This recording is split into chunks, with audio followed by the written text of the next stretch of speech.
RYL TV, brought to you by Relevate Your Life, a Dancer's Compass. Today we are featuring Stephanie Scull for our Inside a Dancer's Life series. Stephanie Scull is currently an NBA Brooklyn Nets dancer. She's also worked with celebrities like Usher, Beyonce, Luke James, and Pharrell. And not only that, but she's a costume designer as well. And today we want to talk a little bit about how you can balance not only a dance career, but another career, and how they kind of intertwine together. So, Stephanie, come on over. Welcome. Hi guys. How are you? So let's get started. Why don't you just fill in our viewers a little bit about yourself and where you're from and what you do? Okay. Well, my name's Stephanie. I'm a professional dancer, and I have a BA in fashion design, and I'm a costume designer. Fancy. Take it away. All right. Well, one of the things that you do with professional dancing is you're a Nets dancer, right? Mm-hmm. So she's with the Brooklyn Nets, and now I know that they probably have a crazy schedule when it comes to rehearsals and performances. How do you balance out the Nets with, let's say, your costume design and everything else that you're balancing right now? It's very tricky. I'll definitely say that. I'm kind of my own boss in that respect. So like the Nets have a very set schedule. Like it'll be Tuesday night, Thursday night, and then the games are scheduled well in advance, like as soon as the NBA releases them. Mm-hmm. So basically that's the set schedule. I have a certain amount of absences that I can take, and everything else kind of just revolves around there.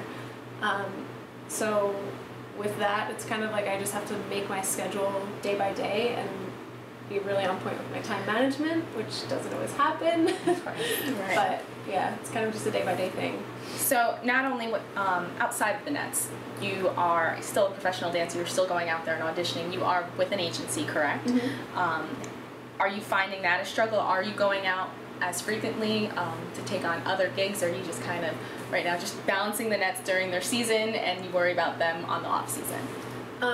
Well, personally, I spoke with my agent and I said that I wanted to go out full force and I don't want to take any time off. So I'm 100% with them and still going on auditions and castings and things like that. Fortunately, it's worked out for me because the Nets are at night, so most of my castings and auditions end up in the morning, right? Or like in the afternoon, so it's been fine.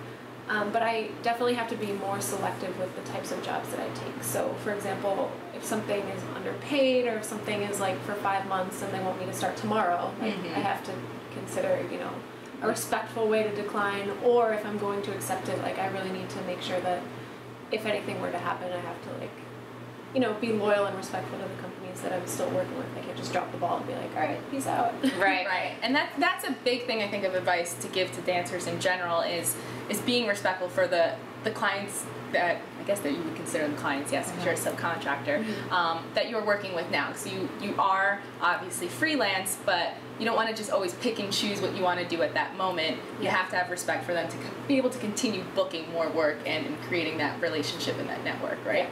Don't burn your bridges. It's too small of an industry. Yes, that is true. Don't burn them. And then also, going back to costume design that you were talking about earlier, why did you choose costume design? What's your passion in that? Why did you choose costume design? Tell us a little bit about where did it start? Okay, I'll be honest there. That started with my mom. Really? Okay. Yeah, actually, well, it was kind of always in the family. Like, my grandma did styling and fashion. She was always sewing away, and she used to, like, make all of my mom's clothes and stuff. So my mom picked it up from her, and then, you know, little by little, like, it kind of trickled into my life without me really realizing. But I think the biggest part was my mom was just very concerned with me going to college. She really wanted me to have a degree and a backup plan, and, you know, dance was kind of just a free-for-all, and she was like, let's get something straight in your life. So I just went to the next best thing that I was good at, and that happened to be art. And then she was like, all right, wait. Art and dance are way too similar. She was like, let's focus. Oh my God. Bring it down to one concentration. Yeah, so I concentrated, I focused, and I, you know, that's kind of how I like channeled my artistic side, and I ended up with fashion. And then with fashion, it kind of, just from doing dance jobs and being on set and stuff, it started out with favors, really. Like, people would be like, oh, you can sew, can you, like, help me fix this costume? Or, you know, even with the Nets, like, sometimes I have to, like, fix things, like, in the back and stuff like that. And then, you know, favors got bigger and bigger, and then it was like, oh, I guess I'm a costume designer. I guess I should be paid for this. I guess I entitled myself. Seriously. Yeah. She works for me. Fabulous. That's true. Actually, our newest project is a pop-up cake made out of fabric. Currently working on that.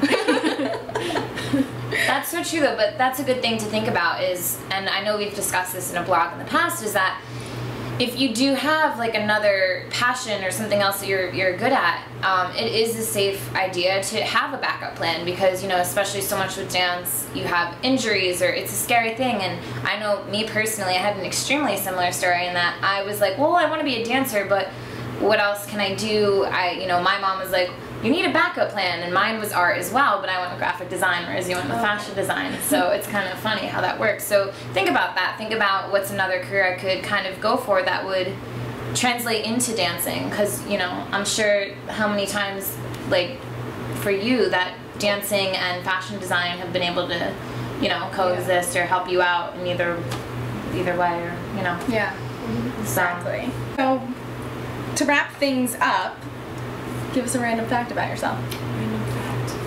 I'm so bad at these. I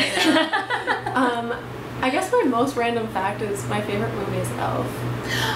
And a lot of people are really surprised by that because I'm like way too old for that to be my favorite movie. No, that's a really but great. It's so good. It is so good. Do you have a favorite line? I do like when he says, when he's talking about the cabs and he's like, the yellow ones don't stop. I really feel like that, like every day. I think of it like a lot. Because I mean, I live on 42nd Street, which is just stupid. Yeah. It's stupid. That's insane. I don't know how you do that. So, the yellow ones don't stop. They really don't. Word of advice. If you go to visit New York, they don't. They don't.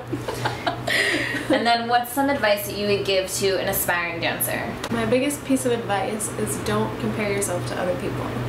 I really feel like this industry is one of those things where it's just like every single person is going to have their own journey, their own timing, their own path, their own experiences. Like no two people will ever be the same, and it's such a waste of your time to try and compare yourself to other people. Like you will drive yourself crazy and it won't get you anywhere. You have to just focus on yourself and do what's right. You can't like look at the person next to you and be like, oh, why did she get that job and I didn't, you know? Like everything happens for a reason, and whatever your path is, just let it be and just trust your timing.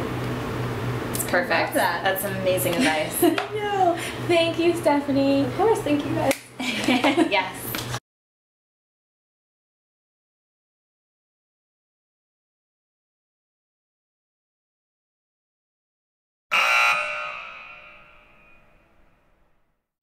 Hi guys, and welcome to RYL TV. Brought to you by Rélevez Your Life, a dancer's compass. Today we are, Dancer's Life series. Take two. A Dancer's Life series. Inside a Dancer's Life series. Okay.